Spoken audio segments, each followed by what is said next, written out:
L'évangile de la prospérité. Qu'est-ce que c'est que l'évangile de la prospérité? Beaucoup d'enfants de Dieu sont restés pauvres matériellement parce qu'ils ont peur de l'évangile de la prospérité, parce qu'ils ont peur de posséder des biens matériels et des richesses sous prétexte que ça va les détourner de la voie du Seigneur. Et ils tirent sur toute personne qui parle, qui se sert du nom du Seigneur pour parler de richesses et de biens. Je sais qu'il y a beaucoup d'abus, qu'il y a eu beaucoup d'abus concernant les richesses,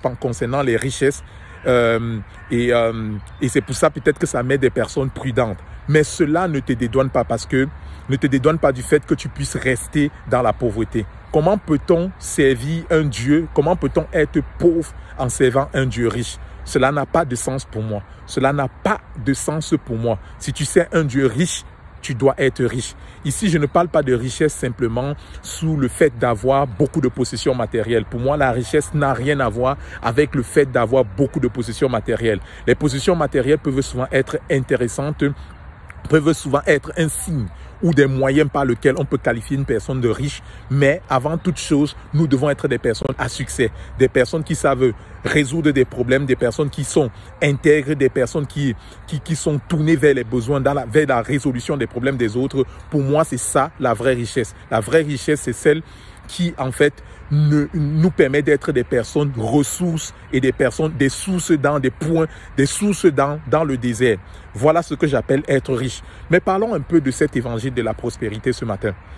L'évangile de la prospérité, c'est quoi? C'est le fait de se dire qu'on ne devrait pas, dans la maison du Seigneur, parler en quelque sorte de l'argent ou alors attiser les personnes à avoir des possessions matérielles. Je pense que c'est mal connaître Dieu. Dieu n'a aucun problème avec l'argent, avec les richesses. Quand nous regardons la vie de Job, Job était un homme intègre, béni par le Seigneur de toutes sortes de bénédictions. Et j'ai envie de dire à quelqu'un qui m'écoute ce matin que toi également, tu es une personne bénie de toutes sortes de bénédictions dans les lieux élevés. Sache également que en tant qu'enfant de Dieu, le juste vit par la foi.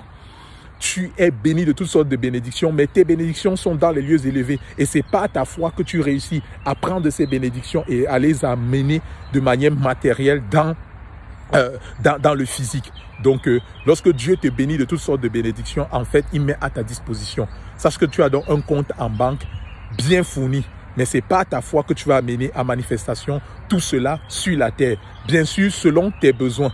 Parce que, en tant qu'enfant d'un papa riche et généreux, qui est notre Dieu, notre Père qui est dans les cieux, sache que quels que soient les besoins que tu as sur la terre, soumets tes besoins au Seigneur et il le pourvoira à chacun de tes besoins. Donc, arrêtons de parler d'évangile de la prospérité. Sache que toi, en tant qu'enfant de Dieu, tu ne dois manquer de rien. Parce que ton Père qui nourrit les oiseaux du ciel, qui ne sème ni ne moissonne, mais dont Dieu prend soin, tu vaux mieux que ces oiseaux du ciel-là parce que tu es un enfant de Dieu. Arrête de vivre dans la galère.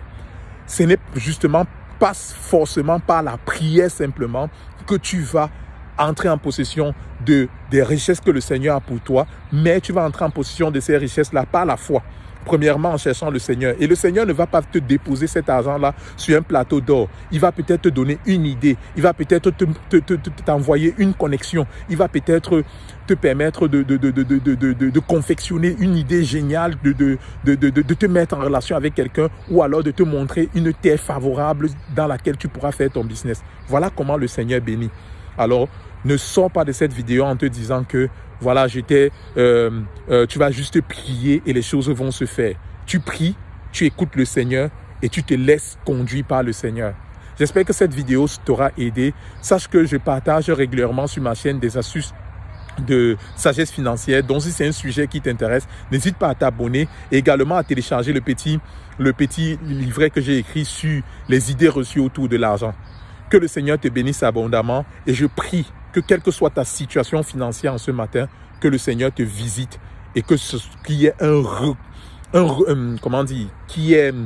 un retournement dans ta situation financière parce que le Seigneur t'éclaire au sujet de tes finances. Que Dieu te bénisse et à très bientôt.